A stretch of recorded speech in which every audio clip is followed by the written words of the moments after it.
देवेंद्र फडणवीस फक्त स्वतःचा स्वार्थ बघतात आणि ते दुसरं कुणालाही पुढे जाऊ देत नाहीत अशी टीका बऱ्याचदा त्यांच्यावर झाली। मात्र भाजपच्या गोटामध्ये त्यांच्याबद्दल वेगळी भावना आहे। फडणवीस तरुण नेतृत्वाला संधी देतात, तसंच गुणसंपन्न व्यक्ती, नौखी असो की अनुभवी, फडणवीसांनी कधीही भेदभाव केला नाही असं खुद्द अनेकदा भाजपच्याच नेत्यांचं म्हणणं असतं आणि त्यामुळे भाजप नेत्यांनी केलेले हे दावे कितपत खरे आहेत यावरही चर्चा करायलाच हवी। कारण आपण देवेंद्र फडणवीस 360 डिग्री हे जाणून घेण्याचा प्रयत्न करतोय। यासाठी आमच्या सोबत जोडले गेलेले आहेत आता भाजपचे मुख्य सहप्रवक्ते अजित चव्हाण यावेळेला आपल्या सोबत आहेत। अजित जी, खूप खूप स्वागत आपलं आजच्या न्यूज प्लॅनेट मध्ये। अजित जी, पहिला आणि महत्त्वाचा प्रश्न की देवेंद्रजी फडणवीस नेमके कसे आहेत हे आपण 360 डिग्री जाणून घेण्याचा प्रयत्न करतोय।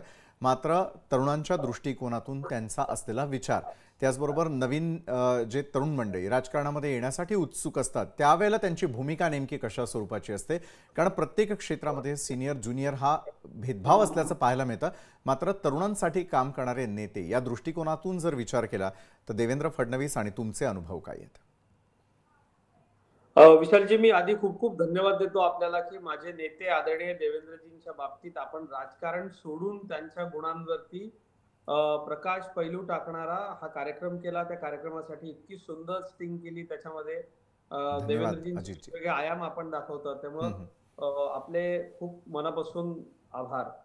मला एकच गोष्ट तुम्हाला सांगायची की या निवडणुकीच्या निमित्तानं आणि त्या आधी सुद्धा मी संबंध महाराष्ट्र फिरलो, मला एक गोष्ट विशेषत्वानं जाणवली विशालजी की देवेंद्रजी हे या राज्यातल्या तरुणांचे नेते। बघा, आपण लक्षात घेतलं पाहिजे, मी पक्ष विरोधी पक्षात असताना माझं उदाहरण देतो इथं की विरोधी पक्षामध्ये भारतीय जनता पार्टी असताना मी भारतीय जनता पार्टीमध्ये आलो। माझ्या प्रवेशाकरता स्वतः देवेंद्रजी उपस्थित राहिले। मला पार्टीमध्ये माझ्या भागात मी जिथं काम करतो त्याकरता पोषक वातावरण तयार व्हावं, मला कुठलीही राजकीय पार्श्वभूमी नाही। आपल्याला माहिती आहे माझ्या घरामध्ये साधा ग्रामपंचायतीचा सदस्य सुद्धा नाहीये, परंतु भारतीय जनता पार्टी ही सामान्य घरातल्या तरुणाईला पुढे कशी आणते याच्याकरता माझं व्यक्तिगत उदाहरण आहे। आणि राज्याच्या गावागावामध्ये असे अनेक तरुण आहेत, लाखो युवक आहेत की ज्यांना महाराष्ट्राच्या सार्वजनिक जीवनामध्ये आदरणीय देवेंद्रजींनी आणलं। बघा, देवेंद्रजी आता 50शीत आहेत, पण आज 50शीत असलेल्या आणि वय वर्ष 18 असलेल्या आमच्या विद्यार्थी संघटनेमधल्या युवा कार्यकर्त्याला देखील तितकेच देवेंद्रजी आपलेसे वाटतात।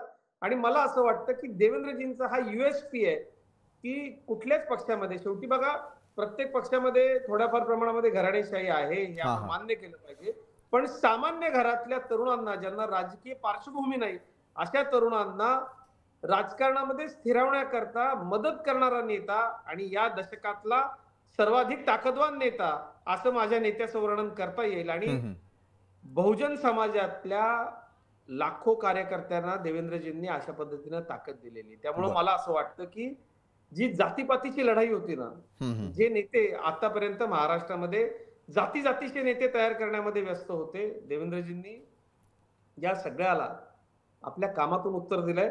आणि आज महाराष्ट्राच्या सर्व जाती धर्माच्या तरुणाईला देवेंद्रजी आपले नेते वाटतात।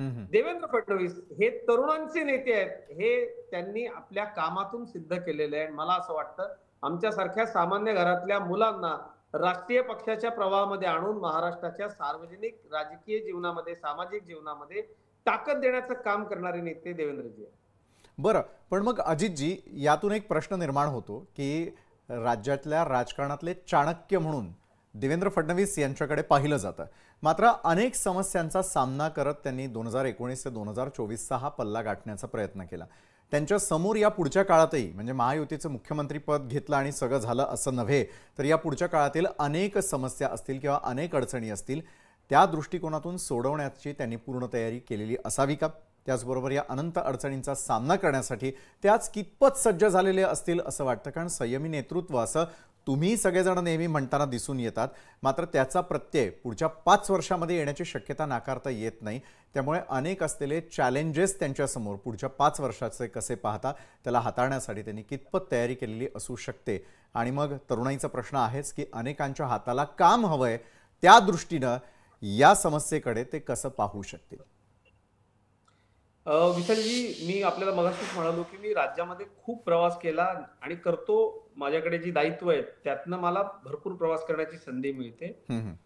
तरुणाईनं स्वीकारलंच देवेंद्रजींना याकरता आहे, की आव्हान स्वीकारून त्या आव्हानावरती मात करत आणि अतिशय कसलेल्या तयारीनं, म्हणजे मी राज्यामधल्या अनेक लोकांना सांगू शकतो, देवेंद्रजींचा त्यांची कुशाग्र बुद्धिमत्ता, विषय समजून घेण्याची हातोटी, प्रशासनावरची पकड आणि बाकी इतर सगळ्या गोष्टी पाहता हां, हां. मलाच काय पण राज्यामधल्या प्रत्येक नागरिकाला हा विश्वास आहे, की ते अशा सगळ्या अडी-अडचणींवरती मात करतील. बरं. पण आमचा नेता मुख्यमंत्री झाला याचा आनंद आम्हाला आहेच, परंतु ही जी स्थिर सत्ता महाराष्ट्राच्या जनतेनं आपल्याला दिलेली आहे विशालजी, हां, मी हां. आपल्याला सांगतो 55,000 कोटी रुपयांचा समृद्धी महामार्ग ज्यावेळेला देवेंद्रजींनी प्रस्तावित केला होता, काही लोक हसत होते खासगीमध्ये, हं, की हं, कुठून हं. पैसे आणणार, कसं करणार. पण आपल्याला माहिती आहे, जेव्हा समृद्धीचं उद्घाटन झालं आणि लोक त्या रस्त्यावरून गेले, हां, हां. तेव्हा देवेंद्र फडणवीस नावाच्या या इन्फ्रामॅनची किमया काय आहे हे आपल्या लक्षात आलं. आणि मला असं वाटतं, की ज्या पद्धतीनं स्वप्नवत वाटणारा समृद्धी देवेंद्रजींनी अतिशय विक्रमी वेळेमध्ये पूर्ण करून दाखवला, हां, हां. तशाच पद्धतीनं राज्यामध्ये इन्फ्रास्ट्रक्चर, रोजगार, मोठमोठे उद्योग आणणं साधा सोपा विषय. आपण बघा की 5व्या नंबरवर गेला महाराष्ट्र फॉरेन इन्व्हेस्टमेंट मध्ये. देवेंद्रजींनी क्रमांक 1 ला आणून ठेवला. बरं. महाराष्ट्राचं उत्पन्न वाढवलं. आज राज्यातल्या सर्व एमआयडीसी मध्ये परदेशी कंपन्यांची मोठ्या प्रमाणावर बांधकामं सुरू आहे. मला पूर्ण खात्री आहे, मला हं, आनंद हं. या करता आहे ना विशालजी, की महाराष्ट्र यापुढं देवेंद्रजींच्या नेतृत्वाखाली पुढच्या 5 वर्षात इतकी प्रगती करेल आणि एवढा आमूलाग्र बदल होईल.